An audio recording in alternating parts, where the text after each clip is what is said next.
Hi, I am live and I am angry. This is Anna Imagination with the Healing Garden, and welcome to this podcast is not a conspiracy. So this is where, if you are new to my channel, this is the area where I am an angry pirate therapy for DIY therapy. And I am a solution activist who is really fucking pissed about the way the world is, the way things currently are. I have a high school diploma with 30 years study in philosophy, sociology, psychology, and a whole lot of other really awesome shit, including physics and music, stage, theater, writing. I'm an award-nominated author. I've got a lot of really awesome credentials. Not relevant. The point is, I had 40 years of domesticated slavery, followed by or including 8 years of therapy. Most of that therapy was me trying to navigate around a bunch of really toxic psychology and really toxic therapy practices that hindered my healing. It hindered my healing so much that it delayed my healing by about 5 years before I finally realized that the professionals didn't know a goddamn fucking thing about their own profession, and it cost me great suffering. So when I finally got away from the therapists, I put together my own thing and created my own healing. When I finally figured out what healing is really about, using my really uber awesome knowledge and information, then I was able to literally cure my incurable mental illnesses. True story, real fucking cool. And one of the things that I am constantly running up against is basically a lot of professionals who are so fucking dangerously ignorant of their own ignorance that they cause more problems than anything else. And I see this with educators, I see this with teachers, I see this with psychologists, I see this with therapists. And it's basically this massive ignorance where they are so ignorant and uneducated about their own profession that they are causing more problem and more damage than good while claiming to help people. And this is really fucking making me pissed. So I invented my DIY therapy program, which is my thing, and I used it for me in my brain, by my brain, made for me, by me. And it was so highly fucking effective, really fucking quickly, that I then handed it to a handful of my friends. When I watched it literally transform their lives, I went, really fucking cool. I should package this thing. And then I started giving it to case studies. And I slipped into my scientific mindset where I go physics, logic, math, geometry. And I'm also looking future into studying neuroscience and chemistry because it's starting to bleed all into my work. And I noticed that the DIY program that I invented is really just an invention of what Mother Nature already gave to us naturally when we were born. I built it off of a lot of physics and metaphysics that I studied when I studied philosophy. So when it was all done and said, I've got this really cool thing that I refer to as the AIDNS, which is an abstract intradimensional navigational system. I'm going to really emphasize the words navigational system. And the more I study each and every day, I sit there and I do my philosophical coffee in the morning and I go through that. I love my work. I fucking love my work. And the more work I do, the more it becomes blatantly fucking obvious how absolutely destructive psychologists, therapists, and NIM, CDC, all of them are, how destructive educators are. And whenever I get into a conversation with any of these people, the very first thing I butt heads on is how right they think they are. And I'm going, really, really, you think you're right? And it's something that I've run into a lot, time and time again. And it's built up a lot of anger. Now, I know my fucking shit when it comes to therapy, medication, as far as the right balance of what and all that jazz, because I fucking put myself through it. And it worked. Case in point. So I absolutely took myself off of all of their medication, and I used holistic methods. I used meditation to basically discipline my mind, not control it, discipline. Words matter. I'm also a linguist, so I know how fucking powerful words are. And I very carefully and strategically select the words I use because I know how fucking good the subconscious mind listens and learns. Because I studied learning, education in the subconscious mind when I had multiple personality disorder, and I knew how the subconscious mind functions. I know precisely how sensitive to words the subconscious mind is. So when I learned all of this beautiful, awesome shit, I started to structure my entire lifestyle around tiptoeing quite strategically around my subconscious mind because it became a battle between them and me. Them, all four of them. We faced off. And as we faced off, we started to realize a lot of different things. So I have this massive advantage of having all of this wonderful knowledge inside of my mind while I had multiple personality disorder, which gave me the ability with my knowledge to dissect my own subconscious mind, to break it down, to figure out how it works, what doesn't work, and all the parts. Whenever I dove into psychology, and this is really the core of my anger, every time I tiptoed and stepped into psychology, it derailed my information. It cost me greatly. It annoyed me. It was illogical and it was fucking garbage. Starting with Freud and working all the way up. On a rare glimpse of occasion, on a very rare occasion, I got a beautiful fruit. For instance, Dr. Nathaniel Branden, who has 20 years in philosophy. Dr. Aaron Beck, the founder of cognitive behavioral therapy, who also had philosophy. So I started to notice a trend that psychologists were only good when they studied philosophy. Now, by that point, I already had 25 years in philosophy, so I already was connecting the dots. Healing is actually an existential crisis you're having. But because psychologists don't study philosophy, they don't know that you're dealing with an existential crisis because they haven't studied existentialism. I did. So I knew this shit. So I do a lot of trying to figure out myself out. I put myself back together, and here I am. And when I was all done and said with it, I had a choice of, well, now what do I do with all of my information? Do I burn it? Fuck no. This stuff is fucking valuable. It fixed my mind. So I decided to package it up and give it to you. I have a number of things available, but I don't want to talk about that right now. So this area of my channel is my angry. This is the bitter bitch. This is where my bitter bitchiness gets to come out and just bitch and rant and just hate on certain things. Now, the biggest thing that I get from people is, well, if you're healed, why do you have anger? Because emotions are always right. And when you get to the 10th ethical perspective, you know how right they are. The reason why we have anger, is because it is built up potential energy and it needs to be siphoned. It needs to be transferred over into kinetic energy. So what ends up happening is a lot of people have potential energy. They have anger built up and then we suppress it or we deny it or we hide it. And that's highly toxic because you cannot store potential energy. Do you want to know what happens when you store potential energy? The atom bomb happens. Explosion. It becomes reactive. It becomes unstable. These are the words, people.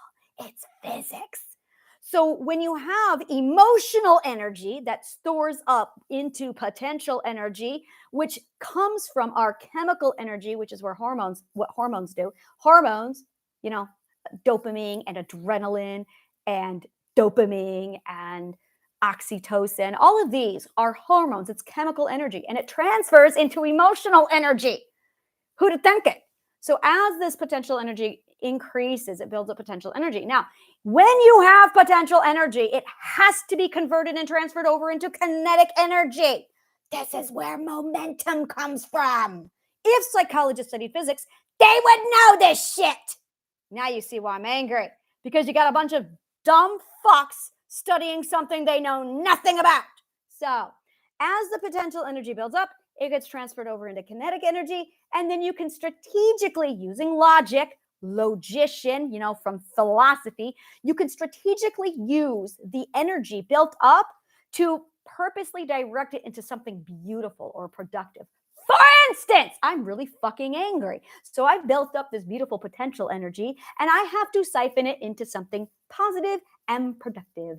This podcast is my positive and productive siphon for my kinetic energy when I have built up anger, so that I can safely, and using it for educational purposes, transfer it over into kinetic energy because I'm taking them down. The reason why I'm taking them down is because they are dangerously ignorant. I have a problem with people who are so ignorant that they cause harm to other people. It rubs my fucking ethics the wrong way. So here I am to teach you about all of this really awesome shit. And if you are not fucking angry, you should be. It's really like if you're not getting angry, it's because your defense system is down. And once you understand 10th ethical perspective, that all emotions are logical because, all emotions come from your chemical energy. It is a chemical reaction that transfers over into emotional energy. Well, chemicals aren't wrong, because if you look at the definition of right and wrong or good and bad, that is actually in reference to an ethical metric. Chemicals don't have an ethical metric. Neither do emotions. Emotions are just a consequence, and a consequence or a symptom of a chemical reaction. The chemical reaction was not a catalyst. It was a catalyst for the emotional energy, but it was not a catalyst for the emotions that are present. The chemicals occurred because of the electrical wiring that occurred that stimulated all of your nervous system. So it starts with your nervous system, or so we think. The nervous system gets activated. The electrical wiring then activates your chemical energy, which then activates the emotional energy, and that builds up that stored up potential energy. Where does the electrical current come from? Catalyst, from outside catalyst.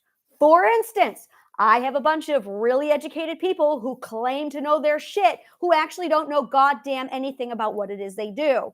And as a result, they tell me that I'm wrong because if I'm right, they don't have a job. If I'm right, and I am, because I use logic and physics to prove my shit, they use Freud.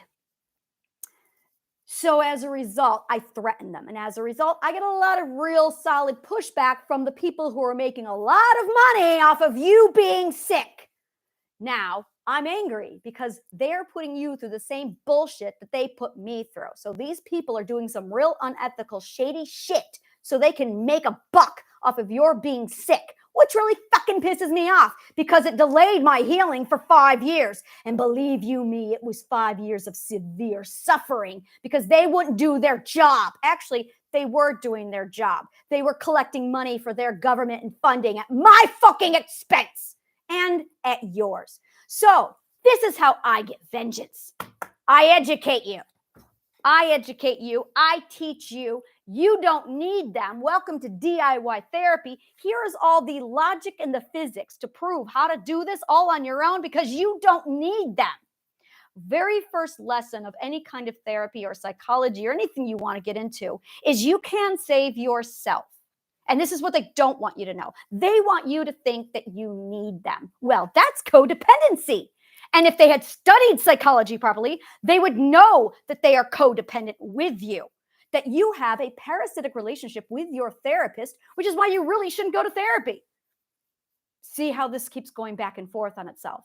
Because now you've learned that you can't save yourself. You need your therapist to save yourself. I was codependent with my therapist for 3 years before I figured out that I was codependent on my therapist. And I went, what the fuck? Why am I codependent on the therapist? You're supposed to be healing me. Amazing how little they help you when they want your money. So that's when I stepped away. I did meditation. I did Tai Chi.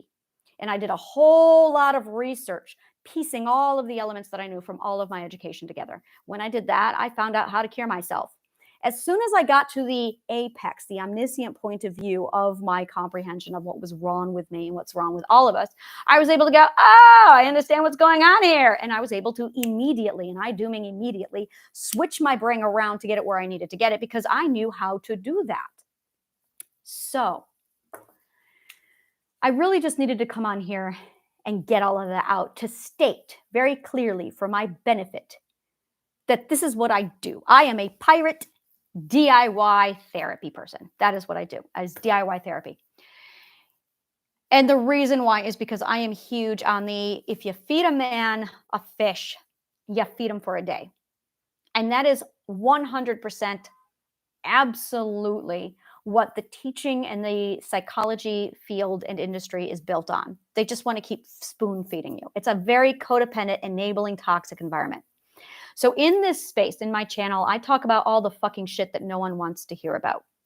I do a Q&A on Mondays with Psych Soup where I literally say all the things that people don't want to hear.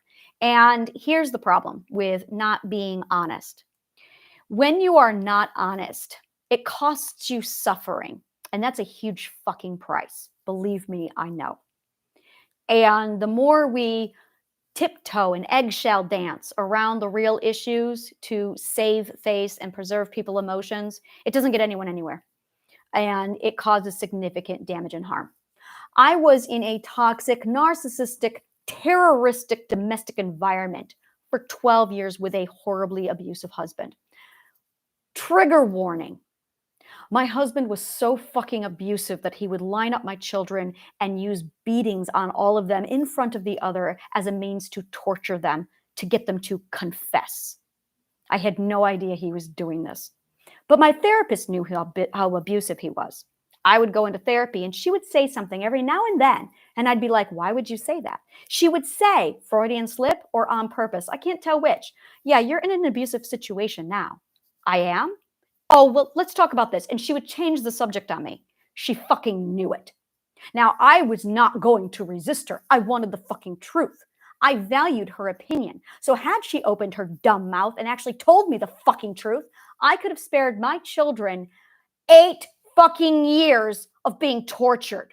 Yeah, I'm a mother bear and I'm fucking pissed because this therapist prioritized my feelings above me needing to hear the truth, which I valued and wanted, because she tiptoed around not being fucking honest with me for God knows what reason. My children and I endured 8 additional years of torture from my domesticated terrorist slave-like husband. So yeah, I'm fucking pissed. So I am huge on the concept of being honest with people about what's going on in their situation. As a result, I'm not for everybody. I am not a psychologist. I'm not licensed. Thank fucking God. Because if I were licensed, I would be brainwashed into that garbage.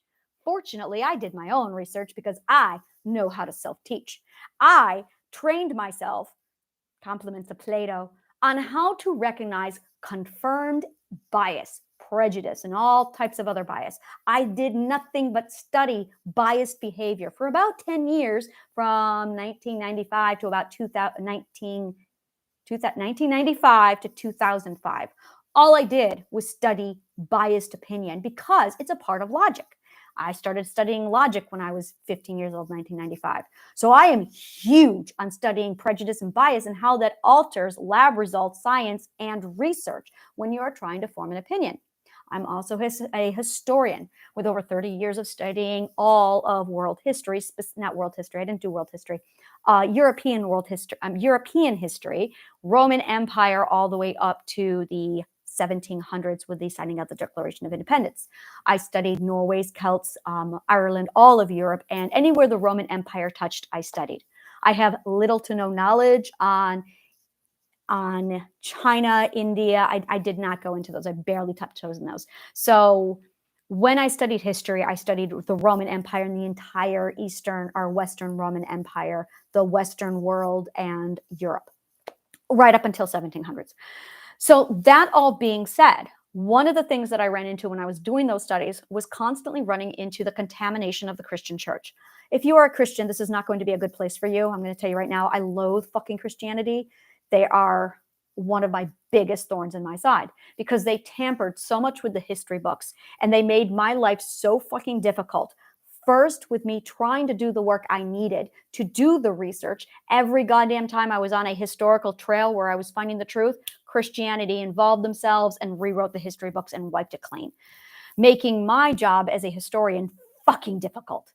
And that was common. I cannot tell you how many times I got to a point and went, oh, look at that. The Christians tampered with the evidence again. Let's do another route. So I had to find a way to reroute the history books around the truth, well, around what the Christians wrote to find the actual truth. It was not easy. It was fucking difficult because they kept tampering with all the evidence, because they kept rewriting the history books however they wanted. So because of that, I had to study confirmation bias, prejudice, and the psychology behind it, the mindset behind it, the why they would do that. And through that, I studied sociology to see how a confirmed bias goes to alter an entire culture on a mass level. Why cultures move and are shaped the way they do is all because of this, literally because of bias and prejudice. Bias and prejudice is like the leading cause of imperialization and corruption. I'm going to say that again. Prejudice And bias is the leading cause of corruption. Not money. That's what the prejudice and the bias assholes want you to think. So when I studied that, I became very, very good at identifying when prejudice is available, when prejudice and bias behavior is active. Now, a big thing that I've heard a lot is, well, aren't you prejudiced and biased against educators? Every time I meet a person, I am very open-minded to hear what that person has to say. As a group and damning the entire group, a group is not a person. When you meet a person and you treat that person as if they are accountable for the entire field of their profession, now that's prejudice. And when you are working one-on-one with someone and you are only dealing with that person and you are treating that person like an open-minded human being, a student ready to learn, and you keep the generalization of all psychologists are assholes out of it, knowing that it's not all, it's the majority of, and yeah, it's a problem. It's separating the two. Prejudice is literally when you crucify one individual for the whole of the conglomerate. For instance, the majority of Christians are biased, prejudiced, intolerant, abusive assholes. And when I meet an individual, I will not judge them. I will open-mindedly talk to them and make my decision about what kind of character they have while I converse with them without any problems. In fact, some of my friends are Christians. I don't have a problem with it at all. And when I talk about Christians, they are also very well aware of, yeah, Christianity does this in its path. And this is something all my close friends know, is that when I use the word Christian, it is specifically referring to Nicene Christians. Whereas you have a New Age Christian that is completely separate, where they've made the religion on their own thing, which is fine. So it's the same thing with educators. It's the same thing with psychologists. The problem is, it is almost impossible to find somebody who is not in denial about their level of ignorance. There is a massive amount of ignorance available. And in philosophy, the very first thing you are taught is that you know fucking nothing. And absolutely, you know fucking nothing. You have to stay a student your entire life. And being a philosopher is committing to a lifelong status of being a student. In addition, one of my favorite things in the world is being wrong. Oh my God, do I love being wrong. Every time I'm wrong, it's actually a correction in my thinking. So I love being wrong. I love it. I am always looking for somebody to challenge my thinking. Unfortunately, I require a logician to do that. I require a logician, a philosopher, a physicist, a neuroscientist. They are very good at proving me wrong because my education is so significant that it's really difficult to find somebody who can intelligently out-logicize me because my entire system runs on logical comprehension. So if somebody does come up and challenge me, in most cases, they are just challenging me with their opinion, which is based off of nothing. Whereas I'm coming at people going, well, here's my logic, here's my physics, here's all of this over here. So if you can prove Newton's law of physics wrong, oh, by all means. And this is absolutely steeped in my own trauma. I'm aware of it, where if I was wrong, I was beaten. If I was wrong, I was raped. True story. So I've learned that if I'm going to open my mouth, I had better be able to provide fact or else. So I am like, and I know this, trauma bonded to logical fact, because for 5 years of my life, if I was illogical and if I was wrong, I was beaten and or raped. So logic and proof are really fucking important to me. When I discovered that this conditioning was put into me, I did deal with the trauma, and I also decided to keep this particular filter in my mind because it's so fucking handy. As a result, I am highly fucking logical, and I pull from physics, geometry, math, neuroscience, and chemistry to prove the shit that I say, making it downright fucking impossible for anyone to actually prove me wrong because I'm not wrong. It's physics.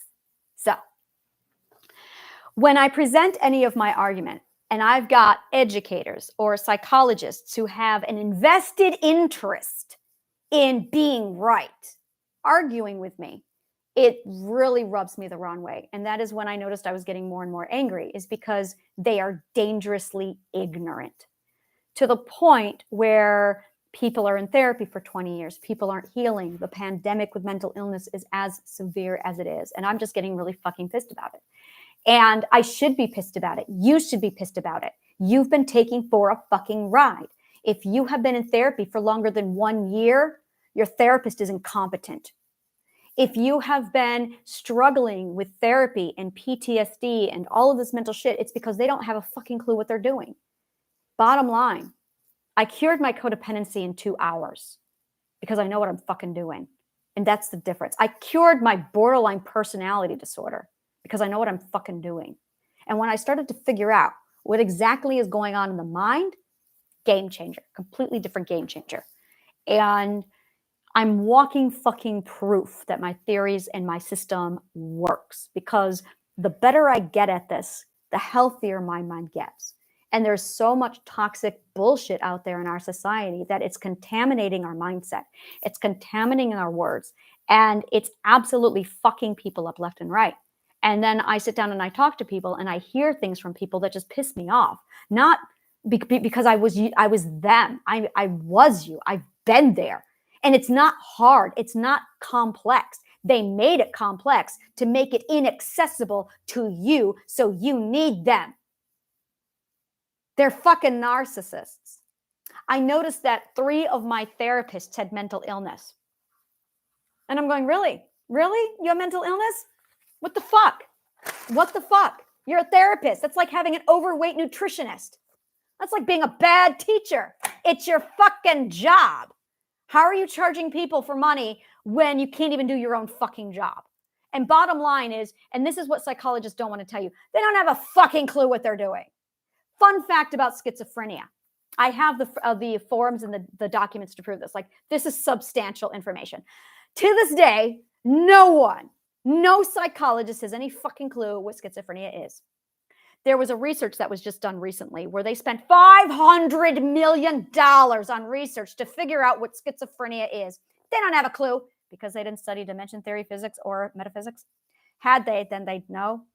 And they walked away having no fucking clue what causes it, where it comes from, how to handle it, anything. Oh, but they can diagnose it. And if you look at the diagnosis, it's all over the place. I'm going, you guys are fucking idiots. Fucking idiots.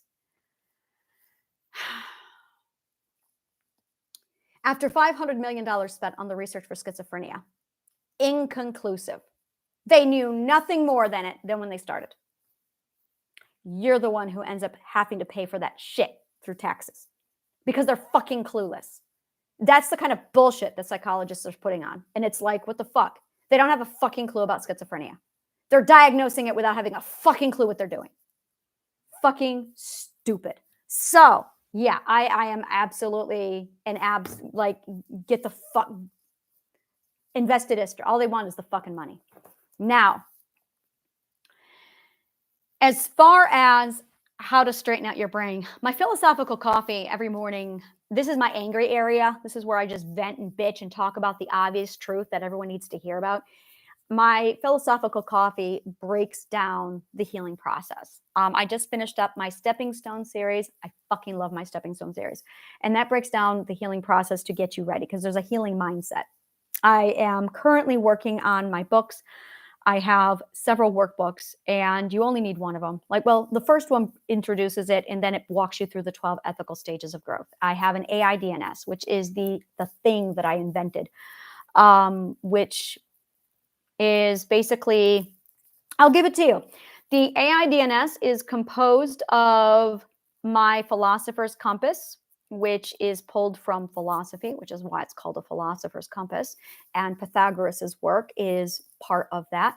And it also incorporates Descartes, René Descartes from the 15th century, his Cartesian coordinate system. So he is part of that. It requires Aristotle. I used Aristotle's work. Aristotle gave us metaphysics, which is called the first philosophy. And that leads you to time and dimension theory, which is what metaphysics is, which is where schizophrenia is. And with metaphysics, dimension theory, and time, All of that is also referred to as quantum mechanics and quantum physics, which is also philosophy. And it also incorporates the 12 ethical stages of growth, which I really want to say it's the Fibonacci sequence. It feels like the Fibonacci sequence, but I haven't been able to recognize the pattern yet. I mean, there's a pattern, definitely. And I'm tracking the pattern right now. It's definitely, oh, it's there. I can feel it. There's something there. I'm still working on it, but it's complete enough that you can start putting it together. There's basically 4 stages of the 12 ethical stages of growth. It's absolutely fucking gorgeous. And the 12 ethical stages of perspective growth, when incorporated with the philosopher's compass and the Cartesian coordinate system, you guys do not need to know physics and all this jazz for it to work. If you want to know the theory, I can give it to you, and it's all physics, logic, math, geometry. But you don't need to know it. I have it simplified because I believe in having simplified, accessible, DIY psychology, which isn't really psychology because what they practice is psychology and it's fucking garbage. What I practice is something different. I don't know a name for this thing yet because I'm going to call it the University of Life. It's the University of Life. It is the life. It's life.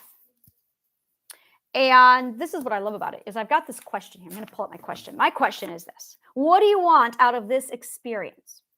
Now, it's probably the most horrible question you could ask anybody, which is why, of course, psychologists ask it on the very first day of therapy. So we're going to go ahead and clean this up. When you decide to do any kind of therapy and healing, you have a lot of options. Let's assume for a minute that the garbage that is out there doesn't exist. Let's throw that out. In this space, it does not exist. Let's just cross it out. It's a big EWE, and we're going to throw it over there.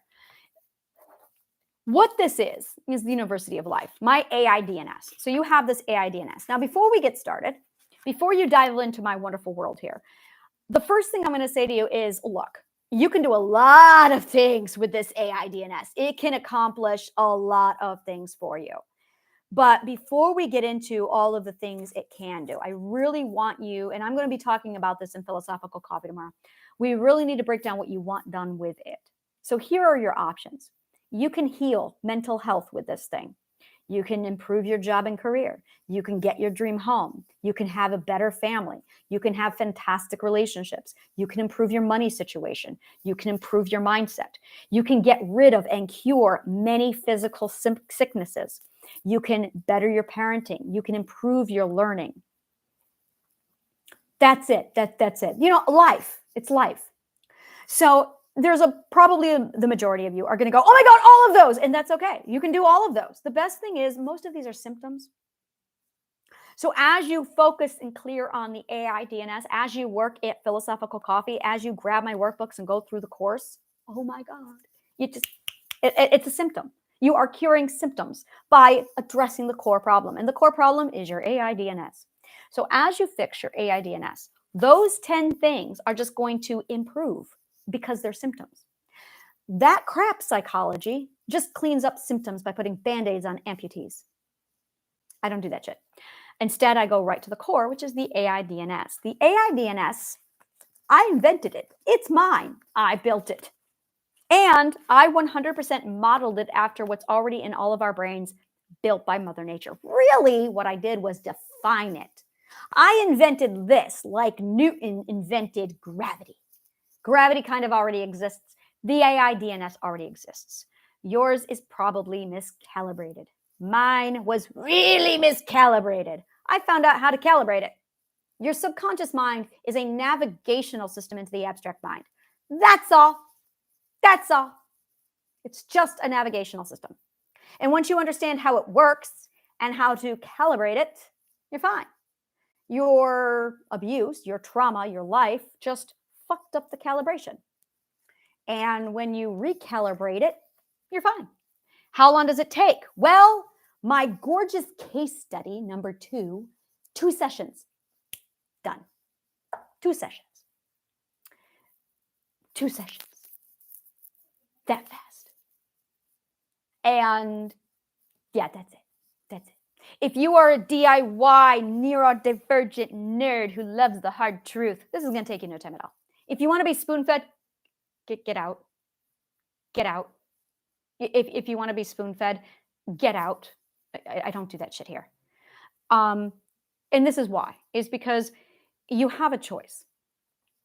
What really has been done to you is your self-authority was compromised. Somebody took away your self-authority. Now, here's the problem with that concept. You can't have your self-authority taken away. It's a delusion. You were assaulted by delusion. That's all that happened to you. Somebody abused you with a delusion. That's what trauma happened. That's it. That's it. Delusion abuse. So when you were abused with the delusion, you then behaved a certain way to make yourself literally abuse compatible because you had to conform to the delusion. Some people call that delusion the matrix. And when you start to realize that the delusion that you live in is just a delusion and that the reality is actually the one you decide it is in your head, oh, that puts a lot of power in your hands. And suddenly all the people who are going, you need me, they have a problem now. So they have an invested interest to make sure you don't figure this shit out. So they continue to abuse you with delusion, making you think that the situation is B, and they don't want you to look at X, because that is where they are hiding the man behind the curtain. Because the minute you figure out that the whole goddamn thing is a delusion, well, suddenly you've got a whole lot of power and you're angry, just like me, because I got my power back and I went, well, what the fuck? And at the core of it, I went, so the educators lied to me, the therapists hindered me, and the whole goddamn thing was just a delusion. And at the end of the day, this is the real big kicker in the nuts. At the end of the day, nothing changed except my mindset. It was just in my mind. It was all in my mind. It was what everybody else put in my mind. And when I finally found a way, and I did, to throw all of the fucking garbage that they put into my mind, I went, well, son of a bitch. Now I'm pissed. So my goal is vengeance. And my vengeance consists of, I don't target the abusers. I target the victims. I take the victims away from the abusers by helping the victims stop being victims. My goal, my agenda is to abuse-proof you, because the more abuse-proof you get, the less they can touch you. That includes abusers, psychologists, and teachers, because they need you. They need you to be ignorant, disabled, and stupid. So the longer you're ignorant, the more they can take advantage of you. And I was a victim of that bullshit. And when I healed and I got out of it, I looked at all of my abusers. Now, some of them were easy, like the abusive terrorist husband. Okay, all right, I could see that now. My parents, easy. Their neglect, oh, easy peasy. The abusive brother who beat the fuck out of me, oh yeah, that was an easy one. The hard ones were the teachers. The hard ones were the psychologists, because they had psychology mastered, so they know how to manipulate. And one of the very first things they said to me was, oh, you're incurable. Oh, you'd like that, wouldn't you? So I'll just keep paying you money so you can keep trying to fix me, and I'll never question how long it fucking takes. Yeah, you should be pissed. Because at the end of the day, they get money off of you being ignorant and sick. So they keep you ignorant and sick. And there's people like universities who make money off of you for being ignorant and sick. And psychologists who make money off of you for staying ignorant and sick. They are farming you. So yeah, I'm fucking pissed. Because when it was all done and said, and I'm here now, I'm going, well, what the fuck? Well, what the fuck? And I am all done with professionals telling me that I need them. I have heard that for the last time. So we are going to team up. And I'm going to teach you the same DIY shit that I learned that took care of me in a heartbeat. not a problem. So this is like, when I build up my potential energy and I can feel myself getting angry and I'm like, all right, I really need to take this somewhere. So I think I just needed to come on here and say it. And I am referring to myself as a pirate DIY therapy. Yeah, it's pirate DIY therapy, pirate therapy. And that's it right there, is it's pirate therapy, because what is available out there is fucking garbage. So tomorrow I'm going to be covering exactly how to set all of these goals and how to take all of this and help it work for you.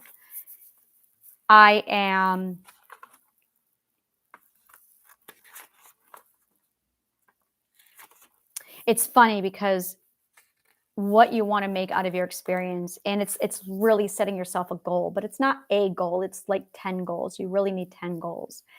And I'm going to be putting together a quiz where you can like just take the quiz and it will tell you where things are and what needs to go where.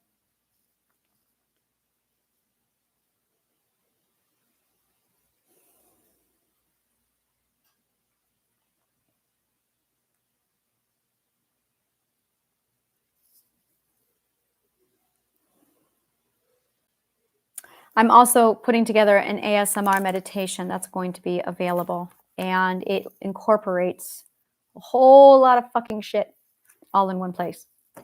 And I have a reading list if that is something you want. The reading list is available on my website. I have a classroom there at onaimagination.com, and that breaks everything down for you. I'm definitely feeling a lot better. I think I just need to come on here more often and do my whole, I'm really fucking pissed. Because when I don't do that, then it goes over to philosophical coffee and it interferes with my lessons. And I'm like, I'm angry. I'm angry because it's fucking unethically dirty what they're doing. And it is very much they're in denial of their ignorance.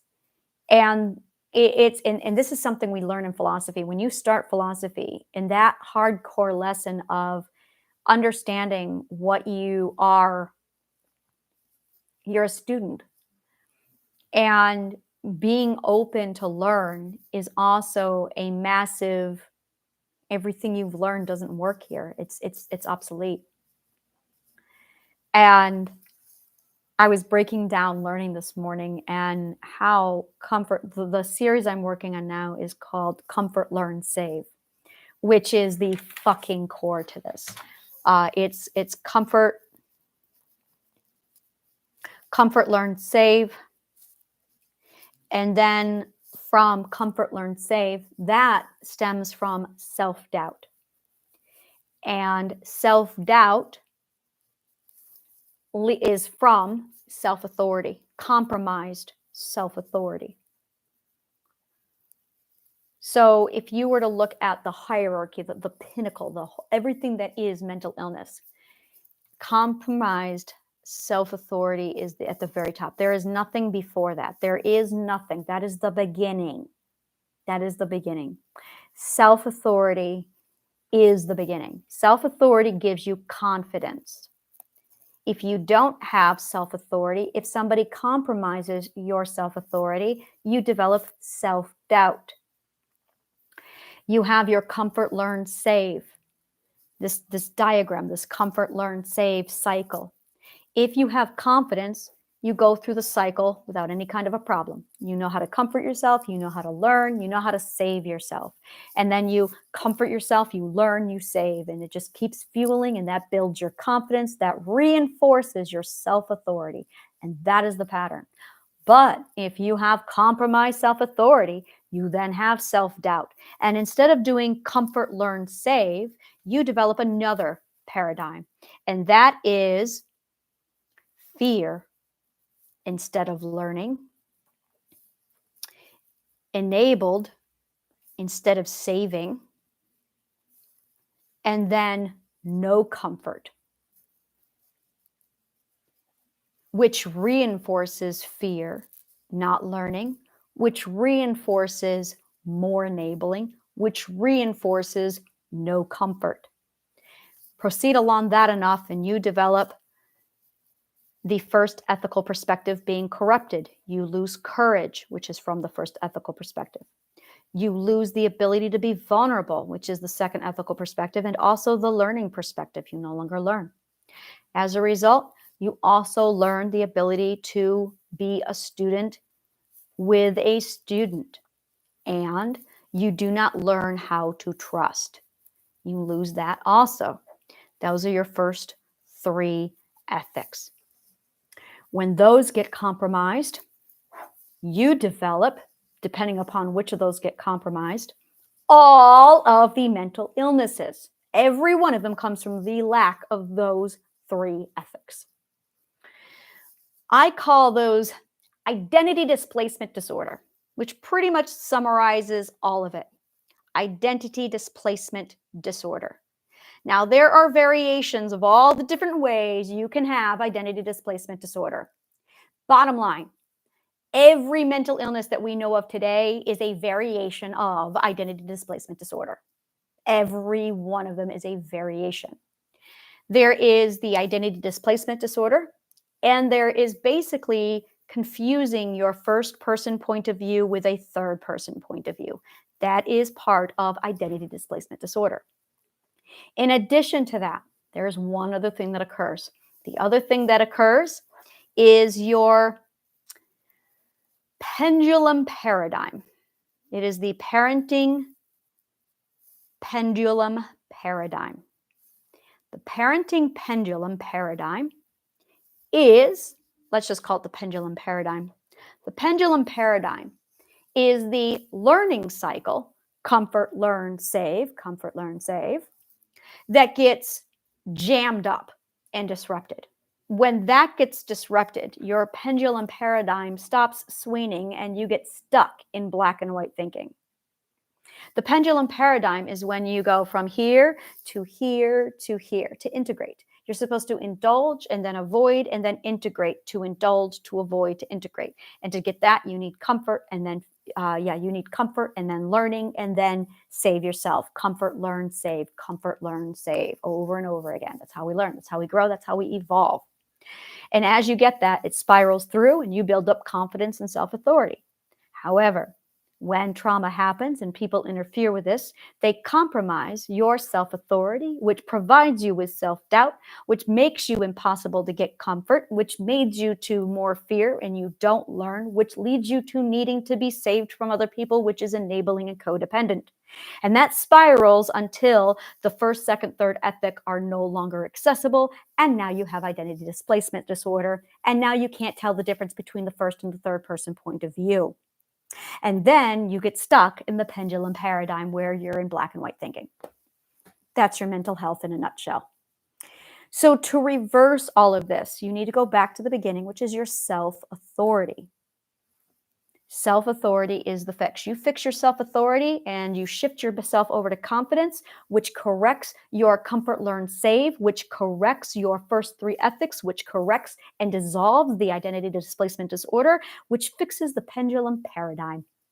All you have to do is fix your self-authority.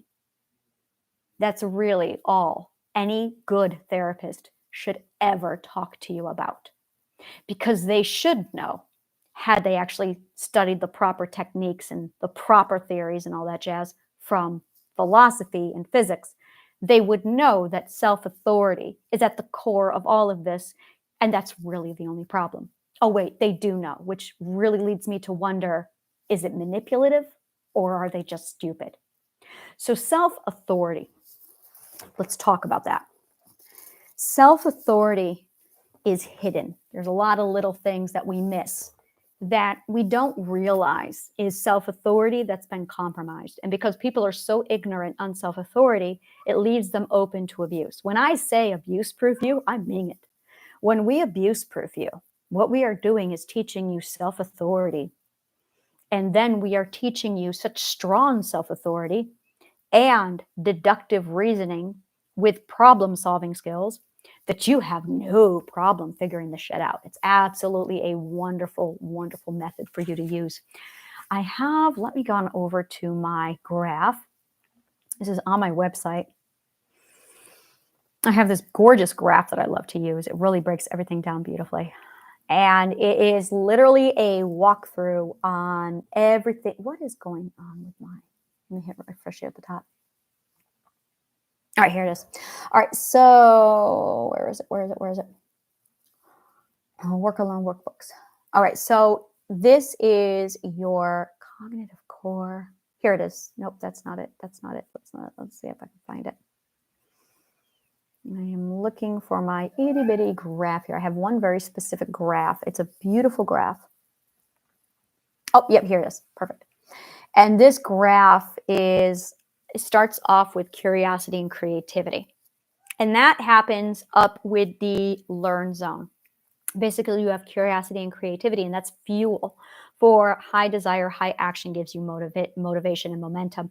And that transfers you over into exploring and adventure. That's your learning stage, second ethical perspective. Now, you're supposed to have curiosity, creativity, and life solutions logic skills. The life solution logic skills is what educators, if they knew a goddamn thing about educating, would be teaching you. But because they're so fucking stupid, ignorant, and arrogant, they don't know that you should be learning the life solution logic skills because they are dangerously ignorant. Life solution logic skills is pattern recognition, which is what they should be teaching you.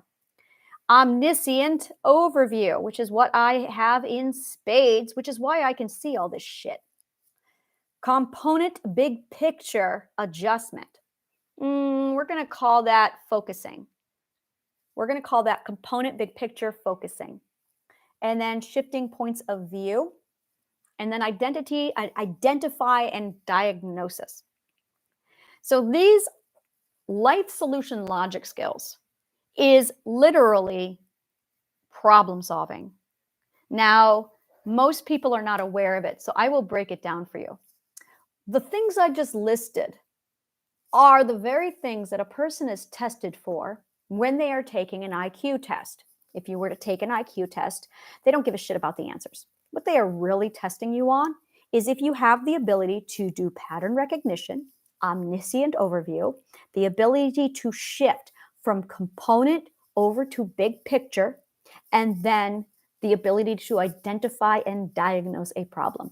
That is what an IQ test is diagnosing you on, is evaluating your ability to have life solution logic skills. These skills are not taught because people are stupid, because educators are dumb.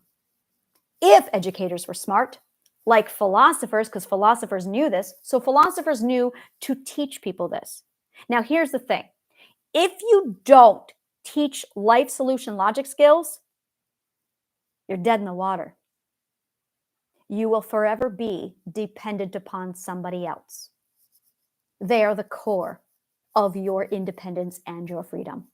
You must have life solution logic skills. You must have them. Your freedom is at stake. You don't have these, you will forever be dependent. Now, these skills are the ability for you to literally resolve each and any problem that ever comes up in your life. You have a bad marriage, you'll be able to fix it. You have a problem with a math test, you'd be able to figure it out. You can't budget your bills, you can figure it out. Really fucking cool. Your car's not working, you'll figure it out.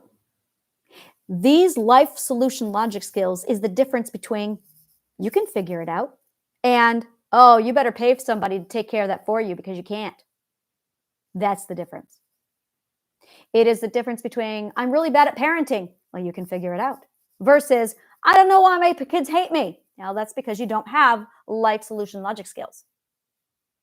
These life solution logic skills are considered so rare that if you have them, you're considered a genius. I beg to differ. These are not something you are born with. They are skills that are taught. I taught them to me. Actually, Plato taught them to me using logic. Plato said, this is logic. And I went, okay. And I learned logic. And when I learned logic, I learned life solution logic skills. And when I learned life solution logic skills, I went from being like a C student to an A+ student overnight. I went from not able to play piano really good to musical composition without any sheet work in front of me while I just improv'd. And literally, it was genius overnight. But I don't believe in genius. It's not genius. It's just life solution logic skills. And it's the difference between being able to hear 2 measures of a musical composition and being able to go, oh, that's Beethoven, or oh, that's Mozart. It's because of life solution logic skills. So when your child comes home and you don't understand what's wrong with your child and you're constantly fighting with your teenager, well, if you had life solution logic skills, you'd be able to figure it out. Because we are not taught this, we're paralyzed. We are helpless. We are crippled. We can't get out of our own fucking way. You want to know why you have mental illness? Because you have no life solution logic skills. That's it. That's it. That is all. When you have life solution logic skills, you can tell when a narcissist is manipulating you. You don't need 12 signs to determine if you're being manipulated by a narcissist. You have life solution logic skills. That's the difference. Highly learnable, easily learned if the teacher's good enough. Now, the other side of all of this is mystery or curiosity and imagination, your creativity. Those are key. You are going to need, and this is the recipe, your imagination and curiosity. That is it. So when you combine your imagination plus curiosity plus life solution logic skills, oh, you're a fucking genius. Now you can literally solve any one of your problems any way you want without any kind of problems. My life work is literally condensing all of this into a very easily accessible DIY self-help for you. It's literally the university of life. That way you can solve your goddamn problems. And you don't need a teacher to tell you how to teach. You don't need any spoon feeding. You don't need any hand holding. You don't need a therapist. It's all done for you.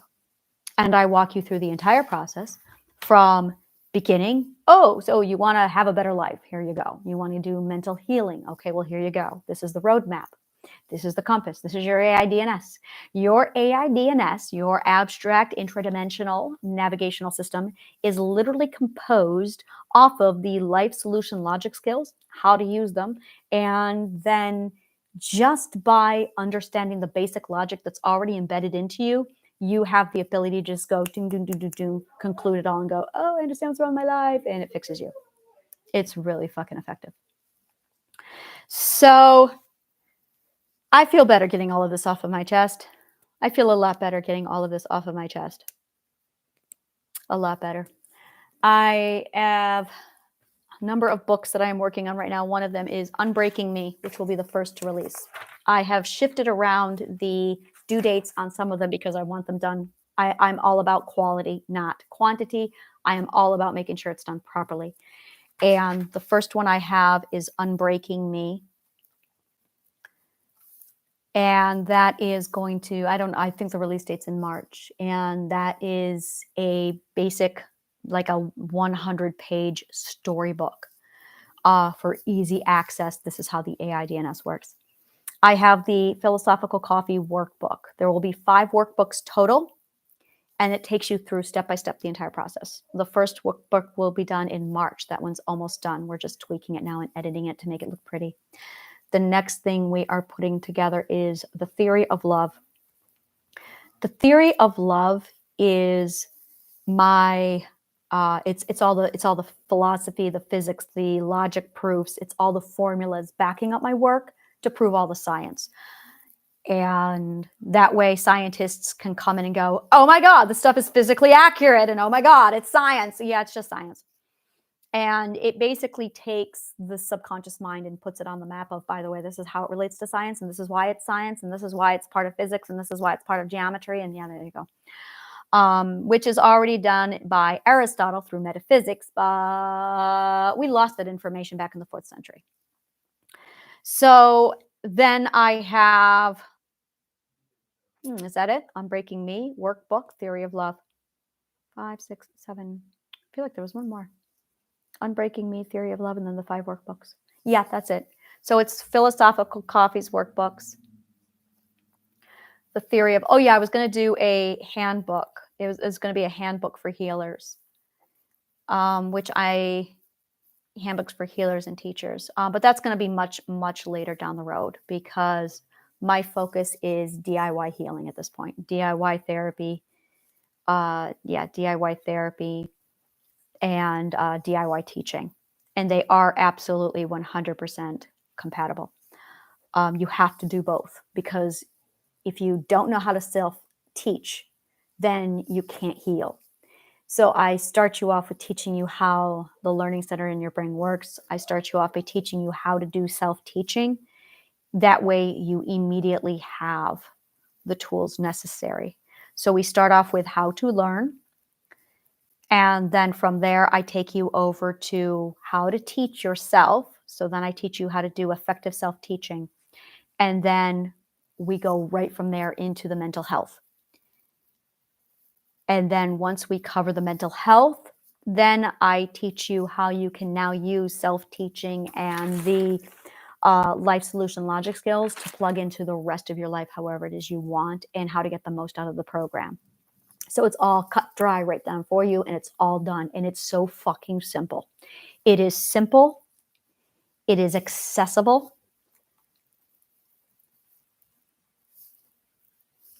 Simple and accessible. And to quote Mr. Newton, in simplicity, there is truth. And it is science-based. No medications. 100% holistic. No medications. 100% scientific and holistic. So I do not cover spirituality. I do not get into religion. You do not want me to cover religion. I do not get into any kind of theory bullshit. If I can't prove it, I don't open my mouth. So that is one of the things that really pisses me off about other people's material is when I'm sitting here going along with a book and I'm like, all right, everything's great. And then it goes spiritual. And I'm like, what the fuck? What the fuck? I don't want theory. I want fact. So there you are. So that covers everything. And I'm done venting. As I need, I have no schedule. The only schedule I keep is philosophical coffee, which is usually 9 to 11. Philosophical coffee is the only thing that I do that's on a schedule. Everything else is very sporadic because time does not exist here in the abstract. Welcome to the abstract. Coming to you live from the abstract. Yes. Yeah. Okay. I feel better now. I'm a pirate. I'm a ship now. I'm a ship captain, but I failed to mention I'm a pirate captain. I'm a pirate. All right. I'm a pirate. I feel better. Like I keep forgetting this part of me and I'm like, oh, I'm going to try and do this. And every time I try and pull off professional, I'm like, no, it's not who I am. I'm not. I am Brooklyn bitter bitch. Like my mouth. And I just need to not give a shit about it. And I need to stop trying to impress scholars and professionals because I hate it about me. I love it about me. I love me. But it's not me. I'm trying to impress people who I just need to not give a shit about because, well, they can't do their fucking job. If they could do their job, then I would not have had to quit therapy and then figure out my own way of doing it properly and get it fucking done properly. So, yeah, I think that's what this is really about. Because of their fucking bullshit, my children and I endured 8 fucking years of terror, which they didn't have to, had the therapist just been blunt and honest with me. Fucking bitch.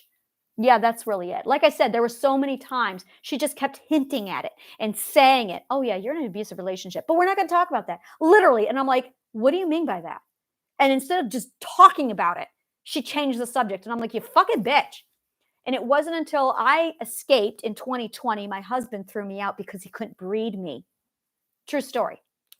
And I ran to New York because I'm like, I'm getting the fuck out of here as far as away as I can and get free. So I got free.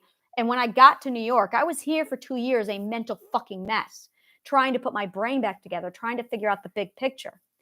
I was in a coffee shop in 2022, October of 2022. I was in a coffee shop and I was talking to a bunch of Brooklynites about my situation. We were all like having coffee together, chatting. And the entire fucking coffee shop unanimously went, oh my God, you were a slave. I was? And they're like, let's look at the evidence. And they all started listing off all the evidence, including I wore chains for 6 months and had scars on my wrist for 2 years. And I went,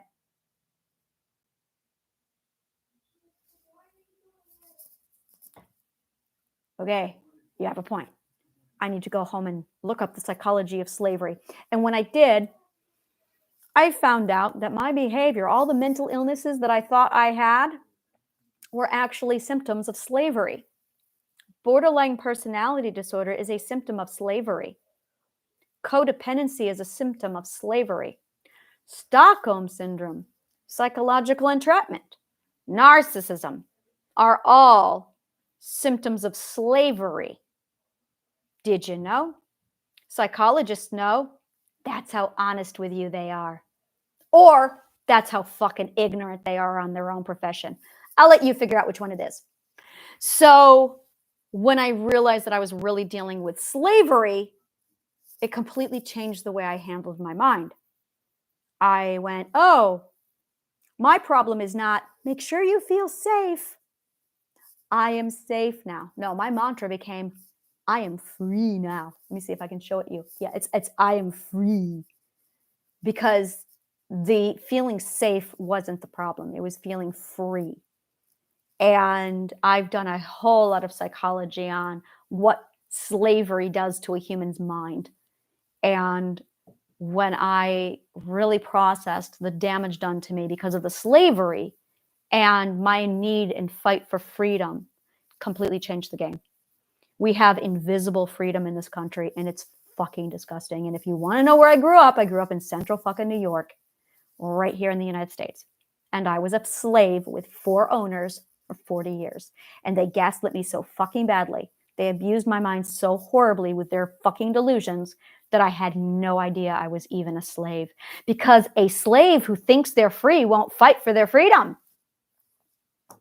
And my psychologist figured it out. My therapist knew. And she kept making comments, but she wouldn't be honest with me. No. And her fucking lack of honesty kept me in this situation 8 fucking years longer. Instead of helping me fucking extract, she deceived me. So yeah, I'm fucking pissed. So, like I said, so this is DIY self-therapy. I am a solution activist. I am an activist, but I am a pacifist. So I take my shit and I turn it into solutions. And the solution here is you need to become self-sufficient. So this is self-sufficient healing. Self-sufficient healing. There you go. Self-sufficient therapy. Because that's really what you need in order to get self-authority. Which, by the way, therapists know. And like I said, you figure out if they're stupid or manipulative, because I can't figure it out. So self-sufficient healing and self-sufficient therapy is the core cure and resolution, the solution to self-authority. Because the more self-sufficient you are in your own healing and your own therapy, the more you reaffirm your proof of concept, economics, with self-authority. That way you can go on to do what you need to do for your health, and you restore your beautiful system over here with your whole, now I have confidence, now I have my comfort, my learning, and my I can save myself process, and you're fine, you're balanced. So self-sufficient healing is literally where it begins, and that will fuel your ability to rebuild your self-authority. So what you need is a compass, a handbook, and a map, which is the AI DNS, which is my work. So there you go. I feel complete. I feel whole. I'm going to go ahead and write some more now, and I'm going to, I feel complete. I think I needed this. I feel good. So I will see you tomorrow at Philosophical Coffee. Thank you so much for your audience, and may the kindest of words always find you.